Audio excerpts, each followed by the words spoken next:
நாடகத்துல அது கூத்துப்பற்றி அப்படின்னு சொல்றதே வந்துட்டு நடிகர்களுக்குலாம் கோயில் மாதிரி.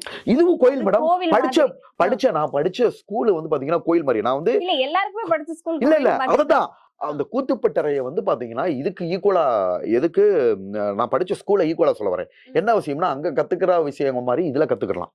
ஏன்னா நாடகத்துக்கு ப்ராக்டிஸ் கொடுப்பாங்க மேடம். இப்ப ஸ்கூல் டே நாடகம் இருக்கும். 3 மாசத்துக்கு முன்னாடி ப்ராக்டிஸ் கொடுக்க ஆரம்பிச்சிருவாங்க. இதான் உன் டயலாக், இதை பேசு, இனி இதை பண்ணணும் ஃபேசியல் எக்ஸ்பிரஷன்ஸ்ல இருந்து. அதாவது மேடம் வெளி உலகத்துக்கு தெரியுறது திவாகர் மட்டும் தெரிஞ்சிருக்கான். அது மாதிரி தெரியாம நிறைய பேர் உள்ளுக்குள்ள அங்க இருக்காங்க.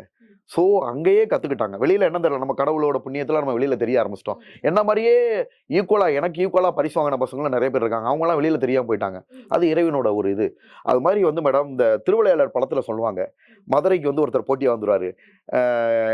அதாவது என்னன்னா மதுரையில என்ன ஜெயிக்கிறதுக்கு ஆர்டர் இருக்கா அப்படின்னு வேற ஒரு டிஸ்ட்ரிக்ட்ல இருந்து ஒருத்தர் சொல்லுவாரு.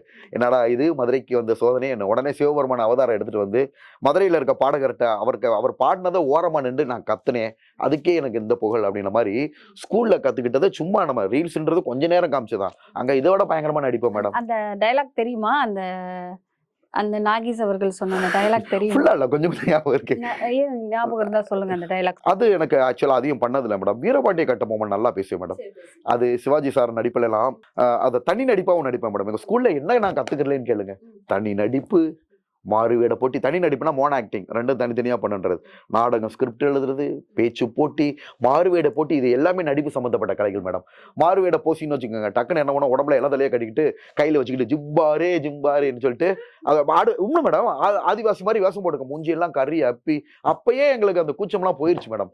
அதோட விளைவு தான் இப்ப இங்க வந்து நிக்குது அந்த சின்னதுல வந்து. இப்பயும் ஆதித்யா டிவி சேனல்ல மகாநடிகன்ற ப்ரோக்ராம் பண்ணிட்டு இருக்கேன் மேடம். நான் தான் ஆங்கர். பொதுமக்கள்கிட்ட போய் என்ன படம் கொடுக்குறாங்களோ, நான் படம்லாம் அதிகம் பார்க்க மாட்டேன் மேடம். அதை அப்படியே பார்த்து அப்படியே நடிச்சு காட்டுறது. டக்குன்னு மக்கள் அதை என்ன படம் கண்டுபிடிச்சாங்க. அது நடிப்போட இன்டென்சிட்டி. சரி, இப்ப நான் அந்த வீரபாண்டிய கட்டபொம்மன் டயலாக் சொல்லுங்க. First foreigners madam. Are you Veerapandiya Kattabomman, நீதான் ஜாக்சன் துறையோ, ஏ வீரபாண்டிய காட்பம், வட்டியும் கட்டல கிஸ்டியும் கட்டல, கொதிக்கிறது என்ற அர்த்தம், துடைக்கிறது என் தசை, அடக்கு அடக்கு அடக்கு என்கிறது என்னுடைய தாய் திருநாடு. எங்களோட நாட்டு நட்டாயா, களை பறித்தாயா, அல்லது அங்கு கொஞ்சி விளையாடும் எம் குல பெண்களுக்கு மஞ்சள் அரைத்து கொடுத்தாயா? மானம் கட்டவனே, யாரிடம் கேட்கிறாய் வட்டி?